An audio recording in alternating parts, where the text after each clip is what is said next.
இந்த வார்த்தைக்கான ஒரு பொருளை சுட்டாதான் அந்த பொருள் ஊதி சாப்பிடணும். ஹீட் இருக்குதுன்னா, சூடா இருக்குதுன்னா நம்ம ஊதி சாப்பிடணும். ஆனா மண்ணுல விடும் போது அந்த பொருள் நீ ஊதி சாப்பிடுற. ஆக மொத்தத்துல என்னதான் வேறையா இருந்தாலும் செயல் ஒன்னாயிடுச்சு. அப்ப அவன் சொன்ன பொருள் ஒத்து போயிடுச்சு.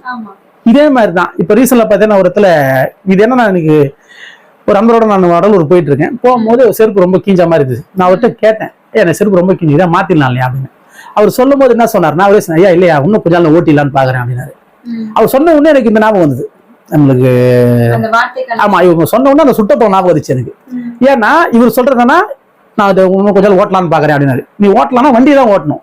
சிம்பிள் கான்செப்ட், வண்டியை தான் ஓட்டணும். நீ என்ன செருப்பு ஓட்டுறன்ற சொன்னது புரியுதுங்களா? ஏன்னா வேடு ஒண்ணுதான். வண்டி ஆயினாலும் வண்டி சரியில்லை பழுது போட்டா கூட ஐயா நான் கொஞ்ச நாள் ஓட்டிட்டு அப்புறம் சரி பண்ணிக்கலாம் நான் பாக்குறேன் என் வண்டியை கிடையாது. ஒரே பொருள் தான், வண்டிக்கும் அந்த பொருள் பொருந்தும். இவர் வச்சுட்டு செருப்புக்கும் அது பொருந்தும்.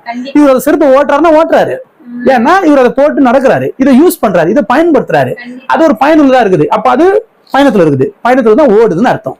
அவர் ஓட்டுறாருன்னு அர்த்தம். அவர் அதை சொன்ன உடனே ஞாபகம் வந்துச்சு. ஓ, அந்த வேடு எப்படி அதுக்கு பொருந்துச்சோ அதே போல இந்த வேடு இதுக்கு பொருந்துது. அப்ப இதே போல எல்லா பொருளுக்குள்ளயுமே ஒரு விஷயம் இருக்கும். ஆக மொத்தம் எல்லாத்துக்குள்ளயும் இருக்கிறது பயன்பாடு. பயன்பாடு சொன்னது புரியுதுங்களா? எந்த இருந்தாலும் சரி பயன்பாடு தான் அதோட பொருள். இந்த ஒரு வேடை நீ எது கூட பொருத்தி பார்த்தாலும் பொருந்தி போயிடும். இப்போ ஒரு வண்டிக்கு தான் வண்டி ஓட்டிக்கிறேன், வண்டி ஃபால்ட், அதே வார்த்தை செருப்பு யூஸ் பண்றாரு, அதே வார்த்தை துணிக்கு யூஸ் பண்ணலாம், அதே வார்த்தை நீ வீட்டுக்கு யூஸ் பண்ணலாம். இந்த வார்த்தையை நீ எல்லாத்துக்குள்ளயும் யூஸ் பண்ணலாம். ஏன்னா இதுக்கு பேர் ஒருமைன்னு அர்த்தம். இது மாதிரிதான் இங்க எல்லா பொருளுமே எல்லா செயலுக்குள்ளயும் பொருள் என்பது ஒண்ணுதான், அதுக்கு பேர் பயன்பாடு தான்.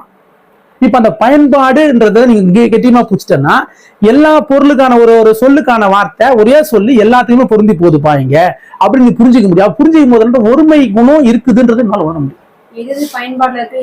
ஆமா, எல்லாத்துக்கும் ஒருமைன்ற ஒரு குணத்துக்கான ஒரு அர்த்தம்னா எல்லாத்துக்குள்ளயுமே சந்தோஷம் அதுக்கு பேரு. நான் சொன்ன பாத்தீங்களா, எல்லாமே அறிவு, வேற ஒண்ணு இல்ல.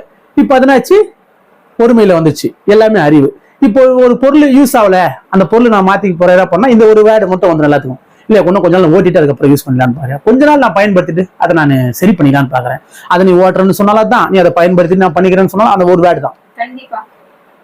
நீங்க இதே தன்மை தான் நீங்க ருசிக்கு ஒரு ருசிக்கும் வாசனைக்கும் பாக்குறதுக்கும் கேட்கறதுக்கும் தொடறதுக்கும் நீங்க வேரியேஷனா வச்சிட்டீங்க. ஆனா பொருள் ஒண்ணுதான், அதுக்கு பேர் அறிதல் தான், அறிவு தான். இந்த மாதிரி ஒரு வேர்டு எடுத்தீங்கன்னா அந்த ஒரே வேர்டு தான் அனைத்து செயலுக்கும் பொருளா இருக்கும். இது நம்மளுக்கு விளங்கணும், இது நம்மளுக்கு புரியணும்னா நம்ம கிட்ட அந்த அன்பு அதிகமாகும்.